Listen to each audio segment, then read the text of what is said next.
สวัสดีท่านผู้ชมทุกท่านเนาะวันนี้ก็มาพบกับข้าพเจ้าอีกเช่นเก่าเช่นเคยเนาะกรการสัญญาบาลซึ่งว่าทำหน้าที่เป็นพิธีกรด้วยว่าผู้สัมภาษณ์เนาะซึ่งว่าวันนี้เราก็เดินทางมาเป็นมื้อที่2เนาะหลังจากวันนี้ก็ไปเที่ยวหลายจุดตอนนี้ก็เดินทางมาจังหวัดสกลนครและที่นี่ก็คือเป็นแลนด์มาร์คของจังหวัดสกลนครนั่นก็คือยุ่นใหญ่ว่าหลายเนาะแต่ก็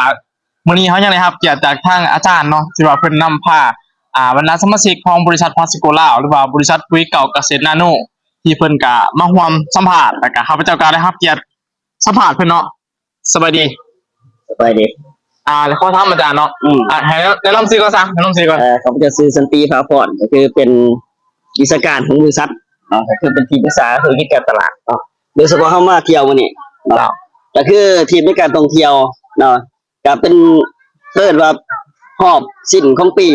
2025เนาะการส่งท้ายปี2025ก็ว่าหลายเนาะเป็นทริปสุดท้ายเนาะทริปสุดท้ายที่เที่ยวอีสานเหนือเนาะก็คือเฮาจะจัดท่องเที่ยวนี่ของบริษัทเฮานี่เนาะ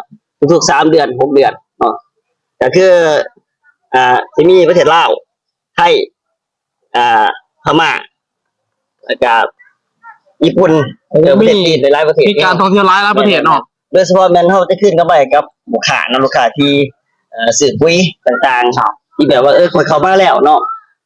ซื้อปุ๋ยไปนำใส่สวนใส่หน้า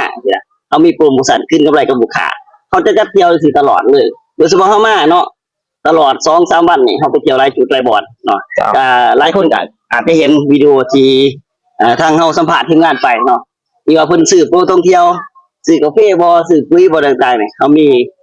การจัดท่องเที่ยวให้สิแบบตลอดเลยเจ้าอาจารย์ขอถามแหน่เฮามางอนนี้เนาะแต่ว่าอีสานเหนือนี่แผนเฮามาเที่ยวไสแหน่เนาะจะฝากทางท่านผู้ชมให้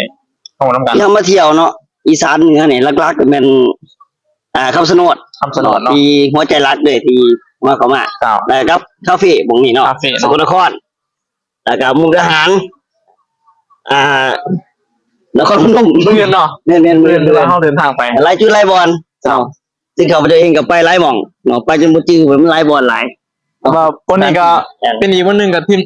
แต่ว่าเพิ่นมาเที่ยวหลายเนาะผมมาเที่ยวหลายแห่งเนาะโดยเฉพาะมันมีเครื่องเล่นได้หลายเด้ท่านผู้ชมเนาะมีเครื่องเล่นนั่งรถไฟบ่มีกิจกรรมให้เล่นต่างๆเลยเพราะฉะนั้นการมาเที่ยวกับบริษัทพัดโกลาวเนาะบอกได้ว่าคือการบ่ผิดหวังแน่นอนเนาะท่านมาค้าขายกับบริษัทของพวกเฮามาค้าขายหรือว่าซื้อสินค้าไปนำใส่เอาก็มีการนำพาท่องเที่ยวฟรีเลยโอเคส่งท้ายเนาะอาจารย์อยากให้ฝากว่าสมมุติว่าผู้คนไหนที่เห็นคลิปพวกเราออกไปเนาะอยากมาเที่ยวหรือว่าอยากลองเอาสินค้าเฮามาใส่เนาะสิฝากท่านผู้ชมจังได๋เนาะก็คือเชิญชวนเนาะสำหรับลูกค้าเก่าหรือลูกค้าใหม่เนาะที่สนใจที่นำใส่ผลิตภัณฑ์ของบริษัทพัดโกลาวเนาะทุกท่านปกติเฮาก็ใส่ปุ๋ยอยู่แล้วเนาะอยากเชิญชวนให้มาเที่ยวนำกันเฮามีโปรท่องเที่ยวตลอดเนาะท่านซื้อสินค้าไปแล้วก็ได้เที่ยวฟรีเพื่อเป็นที่นี่ที่เดียวบริษัทพัดโกลาวที่นำท่องเที่ยวตลอดทั้งปี2016เนาะก็ฝากเลย2016นี่เฮาสิจัดใหญ่เลยเนาะคือจะมีทริปท่องเที่ยวตลอด3เดือน6เดือนไปที่ดีที่สุดกินดีที่สุดนอนดีที่สุดเที่ยวตลอดเลยเนาะเที่ยวตลอดแต่ที่สำคัญโปรท่องเที่ยว2016เนาะโดยเฉพาะเป็นเดือนที่2ที่3เนี่ยเดินทางไปเชียงใหม่ลงเรือแม่น้ำเจ้าพระยาเนาะไปสวนสยามอีกได้หลายบ่อนที่จะเดินทางไปแต่เดือนที่4ที่5น่าจะไปประเทศเวียดนามเนาะเพราะฉะนั้นเชิญชวนเลยสำหรับทุกท่านที่นำใส่ผลิตภัณฑ์ของบริษัทพัดโกลาวเนาะให้ซื้อโปรท่องเที่ยวมันจะคุ้มเนาะทั้งซื้อได้ทั้งเที่ยวนำอันนี้ฝากนำเลยโอเคเนาะสุดท้ายอยากให้ทั้งอาจารย์เนาะฝากเส้นทางช่องทางติดต่อเนาะสุดท้ายเบอร์โทรศัพท์ช่องทางติดต่อหรือว่า Facebook เนาะถ้าว่าสนใจเนาะอยากไปลงธุรกิจเนาะอยากค้าขายโดยเฉพาะมันจะมีทีมงานเฮา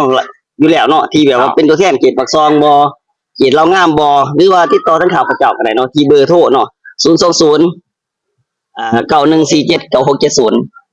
020 9147 9670เนาะสามารถติดต่อได้หรือว่าทาง Facebook ก็แอดมาทางเพจก็ได้เนาะเพจปุ๋ยเก่าเกษตรนาโนจ้ะขอบใจหลายจังเลยขอบใจหลาย